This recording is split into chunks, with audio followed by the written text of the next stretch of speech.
T20 world cup qualifier से पहले और वेस्ट इंडीज सीरीज से पहले नेपाल क्रिकेट को जितने ज्यादा गेम्स मिले उतना अच्छा है, क्योंकि इस टाइम पर आपको एक ही चीज है जो वेस्ट इंडीज सीरीज के लिए मतलब टेस्ट नेशन के सामने खड़े होने के लिए तैयार कर सकती है, वो है आपकी प्रैक्टिस। और इस टाइम पर नेपाल ऑस्ट्रेलिया में प्रैक्टिस सीरीज खेल रहा है और पहला दिन एसीटी के साथ बहुत नजरों में बहुत अच्छा रहा, क्योंकि संदीप लामिछाने की तरफ से हैट्रिक आई, 5 विकेट हॉल आया। दीपेंद्र सिंह एरी टिपिकल ऑलराउंडर वाले फॉर्म में दिखे, लेकिन कुछ कंसर्निंग चीज भी थी, जैसे कुशल बुटेल के बैट से रन ना आना, या फिर गुलशन झा जो कि आपके ऑलराउंडर हैं, उनका 4 ओवर के स्पेल में बहुत सारे रन लीक कर देना, लगभग 50 रन लीक कर देना, और बैट से भी कुछ रन ना आना। सो यस, पॉजिटिव और नेगेटिव दोनों था। सबसे बड़ा पॉजिटिव यह था कि दोनों मैच आप जीत गए, और एक दिन में जो बैक टू बैक मैच थे जिसमें लोगों ने एक्सपेक्ट किया कि यार फटीग हो जाएगा, जाहिर सी बात है, आप एक मैच फिनिश करते हो, उसके चंद आधे घंटे बाद दूसरा मैच शुरू होता है, आप उस पर भी आ जाते हो, लेकिन आप दोनों मैच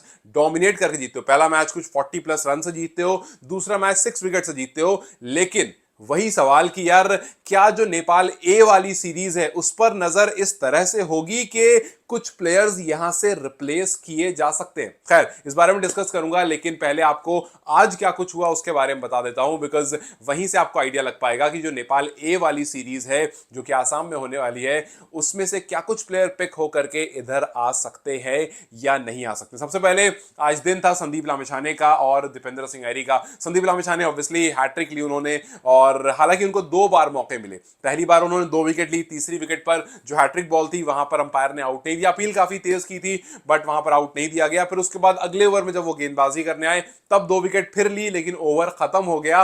फिर अगले ओवर की पहली बॉल पर एक और विकेट लेकर के, वो हैट्रिक बॉल थी और उन्होंने अपना विकेट कंप्लीट करा। लेकिन जैसा मैंने कहा कि गुलशन झा के लिए कंसर्निंग ये है कि भैया आपने 4 ओवर डाले, 47 रन लीक कर दिए, और आखिरी ओवर जो आपने डाला उसमें 24 रन, 24 रन लीक कर दिए। सो यस, ये सवाल जरूर खड़ा करता है कि यार गुलशन के बैट से भी रन नहीं आ रहे, गुलशन के बॉल से भी उतना इफेक्टिवनेस नहीं दिख रही है। जब आप वेस्ट इंडीज के सामने उतरोगे, जब आप वर्ल्ड कप क्वालिफायर खेल रहे होगे, तो क्या आप उसके लिए पहले से एज एन ऑप्शन एक प्लेयर को तैयार करके चलोगे या नहीं। सिर्फ गुलशन की बात नहीं, आप किसी प्लेयर की बात करो, चाहे वो संदीप हो, हालांकि संदीप काफी अच्छी फॉर्म में है, लेकिन आप थोड़ा ऊपर आ जाओ, चाहे वो आसिफ हो, आसिफ ने आज रन किए वैसे, या फिर आरिफ हो, या फिर भीमशर्की हो, कोई भी प्लेयर हो जिसके लिए आप ये देखोगे कि यार क्या यहां पर किसी दूसरे प्लेयर को फिट किया जा सकता है या नहीं। खैर, आज नेपाल ने पहला मैच 41 रन से जीता और 136 रन पर ऑपोजिशन को ऑल आउट कर दिया 17 ओवर में, जिसमें जैसा मैंने बताया संदीप लामिछाने ने 4 ओवर कंप्लीट करा 31 रन दे करके, जिसमें पहला ओवर उनका काफी कॉस्टली गया था। उसके बाद उन्होंने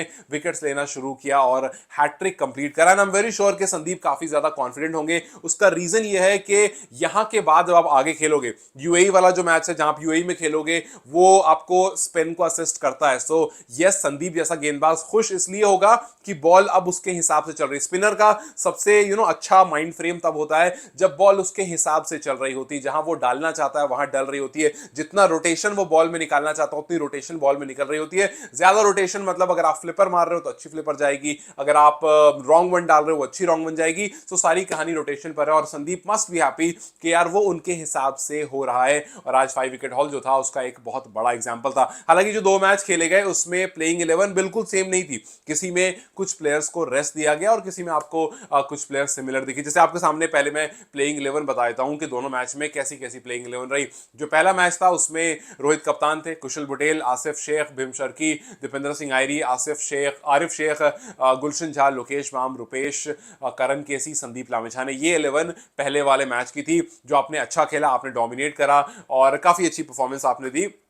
और इवेंचुअली वहां से जब आप बल्लेबाजी करने उतरे तो पहले ही 10 ओवर आपने बता दिया कि भैया यहां जो है काफी रन्स दिखने वाले, क्योंकि 10 ओवर में 96 रन नेपाल ने बोर्ड पर लगा दिए थे। और अगले 10 ओवर में थोड़ा स्लो डाउन जरूर हुआ, लेकिन 81 रन उसमें भी लगा करके 177 बोर्ड पर लगा दिया। बट यस, ये है कि जो 96 फॉर 2 पहले 10 ओवर में था, क्योंकि विकेट आपकी गिरी नहीं थी, आसिफ ने कुछ नेक्स्ट लेवल बैटिंग कर दी थी और फिर ऐसा लग रहा था कि यार ये 200 टच कर सकता है। बट थोड़ा सा कप्तान रोहित पटेल भी हल्का स्लो हो गए, कुछ विकेट्स भी गिर गई, क्योंकि 96 फॉर 2 और अगले 10 ओवर में 6 विकेट गिर जाती है और रन बनते हैं 81। सो यस, जब जब विकेट ज्यादा गिरती है रन ऑटोमेटिकली कम हो जाते हैं। आसिफ शेख ने 39 बॉल में 69 रन किए, यूजुअली आसिफ 39 बॉल में 44, 45, 46, 49 करने वाले प्लेयर हैं, लेकिन यहां पर 39 में 69। बहुत सारे फैंस की जो उम्मीदें थी वो इससे खुल गई कि यार आसिफ आप ऐसे ही बस खेलो, अगर आपने इसी तरह से खेला तो फिर सारी कहानी खत्म हो जाएगी, सारी जो टेंशन है ना वो खत्म हो जाएगी T20 वर्ल्ड कप क्वालिफायर की भी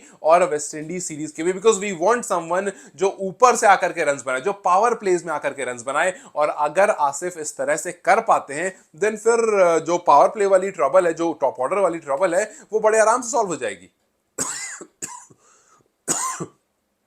लेकिन इसमें कुशल पटेल ने रन नहीं किए, बट उसके बाद रोहित पौडेल ने आकर के 28 बॉल में 36 किए। नॉट टू बैड, बट 28 में आप एक्सपेक्ट करते हो कि एटलीस्ट 40 तक टच कर सके बैट्समैन। और फिर उसके बाद आरिफ शेख आए, उन्होंने 18 बॉल खेली और 24 रन। सो इन 3 बड़े स्कोर की वजह से अच्छा स्कोर बोर्ड पर लगा। और फिर उसके बाद जब गेंदबाजी करने टीम आई तो फिर क्या ही कहने, संदीप की 5 विकेट, करण की 2 विकेट और रुपेश की 1 विकेट के बाद राइनोज ने 41 रन से पहले मैच को जीत लिया। वहीं जब आप सेकंड T20 की तरफ देखते हो, जो कि बस आधे घंटे बाद शुरू हो गया, उसमें भी रोहित पटेल कैप्टन थे, लेकिन इसमें कुशल पटेल को मौका नहीं मिला। कुशल पटेल पिछला जो टॉप एंड T20 था उसमें सारे मैचेस उन्होंने खेले थे और यहां पर उनको ड्रॉप किया गया। जैसे पिछले वाले टॉप एंड में आपने देखा तो रोहित ड्रॉप हुए थे, उसमें DS आयरी ड्रॉप हुए थे, वहां पर कुशल पटेल ड्रॉप नहीं हुए थे। इस वाले मैच में कुशल पटेल को भी ड्रॉप किया गया। फिर बिमशरकी आसिफ आए, हालांकि कुछ खास करके नहीं गए, दोनों जल्दी आउट हो जाते हैं। खैर आपको मैं प्लेइंग 11 पहले बता देता हूं। रोहित कुमार पौडेल, बिमशरकी, आसिफ, गुलशन झा, दीपेंद्र सिंह आयरी, आरिफ, लोकेश बाम, नंदन यादव, संदीप लामिछाने, शहाब आलम और रिजान धाकल। सो ये कुछ चेंजेस आपको इस मैच में पिछले वाले मैच के कंपैरेटिवली दिखा। इसमें अच्छा ये हुआ कि एसीटी ने पहले बल्लेबाजी करी और यहां पर नेपाल ने पहले गेंदबाजी करके अपना डोमिनेशन दिखाया। 96 पर एसीटी को ऑल आउट कर दिया, जिसमें शहाब आलम वाज द क्रूशल वन। अब देखिए, हम लगातार बात करते हैं आसिफ के बारे में, हम लगातार बात करते हैं आरिफ के बारे में, शहाब सॉरी संदीप के बारे में बात करते हैं, आयरी के बारे में बात करते हैं, बट यहां पर शहाब के बारे में बात करना इसलिए जरूरी है because Shahab was not there in the squad. Shahab squad में नहीं थे। ललित राजवंशी के ना होने की वजह से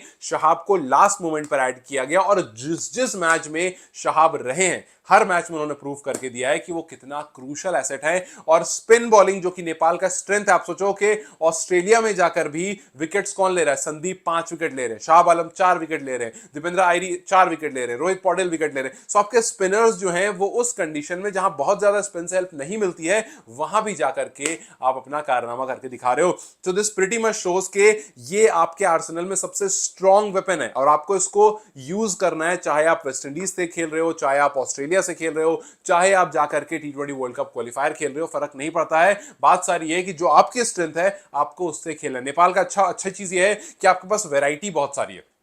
शाहब आलम एक अलग वैरायटी लेकर आते हैं, दीपेंद्र आयरी एक अलग वैरायटी लेके आते हैं, फिर उसके बाद आपको कुशल पटेल एक अलग वैरायटी लेकर आते हैं, संदीप लामिछाने एक अलग वैरायटी लेकर आते हैं। सो वैरायटीज आपके पास बहुत सारी हैं और इन वैरायटीज से आप सामने वाले को खत्म कर सकते हो। बस वो कॉन्फिडेंस, हमने देखा था साउथ अफ्रीका हो या कुछ आप T20 वर्ल्ड कप याद कर लो, उस टाइम पर भी आपकी स्ट्रेंथ यही थी और आपने अपनी ही स्ट्रेंथ से सामने वाली टीम को कमजोर किया था। बट यस, जो आउट ऑफ फॉर्म प्लेयर है उनको थोड़ा सा सोचना समझना होगा। एक दिन बाद फिर से मैच है, फिर 2 T20 है, वहां पर जाकर के आपको रन्स परफॉर्म करने पड़ेंगे। और फिर अगर आपको थोड़ा टाइम चाहिए तो एक वनडे भी रखा गया है, वहां पर आप रुक करके थोड़ा टाइम लेकर खेल सकते हो, सो दैट आप अगर चाहते हो कि टाइम लेकर फॉर्म वापस आए तो वो भी ट्राई किया जा सकता है। It's a very good time, आप अच्छी प्रैक्टिस करके यहां से आगे निकल सकते हो। और फिर देखना यह होगा कि क्या नेपाल को वेस्ट इंडीज से पहले कोई सीरीज मिलती है या नहीं मिलती है। खैर उसके बारे में जैसी अपडेट आएगी will let you know. But yes, अच्छा दिन था, बहुत सारे पॉजिटिव्स रहे बट कुछ नेगेटिव रहे जिसको वी होप के बहुत जल्दी सॉल्व कर लिया जाएगा। जैसे एक बड़ा पॉजिटिव, दीपेंद्र सिंह आयरी पिछले 4 मैच से लगातार अच्छी परफॉर्मेंस दे रहे हैं और वी वांट कि ये परफॉर्मेंस उनकी इंटरनेशनल मैचेस में आए जहां पर उनका जो आपको ऑलराउंडर वाली रैंकिंग है उसमें कुछ और इजाफा हो। बिकॉज आज भी आपने 40 रन किए, आपने 4 विकेट भी लिए, सो बैटिंग बॉलिंग दोनों से परफॉर्मेंस, जब से उन्होंने कप्तान बनाया गया तब से सारे मैच में ऑलमोस्ट दीपेंद्र आयरी ने परफॉर्म किया है। सो जिम्मेदारी मिलने के बाद परफॉर्मेंस ऑटोमेटिकली आ गई है। अब देखना है कि ये वाली परफॉर्मेंस जो है ये वेस्ट इंडीज के साथ में पहुंचने तक और T20 वर्ल्ड कप क्वालिफायर पहुंचने तक कितनी और इंप्रूव हो सकती है। खैर, good day for Nepal, good day for Nepal cricket, but concerning for few players. देखते हैं कि वो क्या इसको इंप्रूव कर पाते हैं या नहीं। What's your take on this, मुझे कमेंट सेक्शन में जरूर बताएं। Till then you guys take care, I will see you very soon.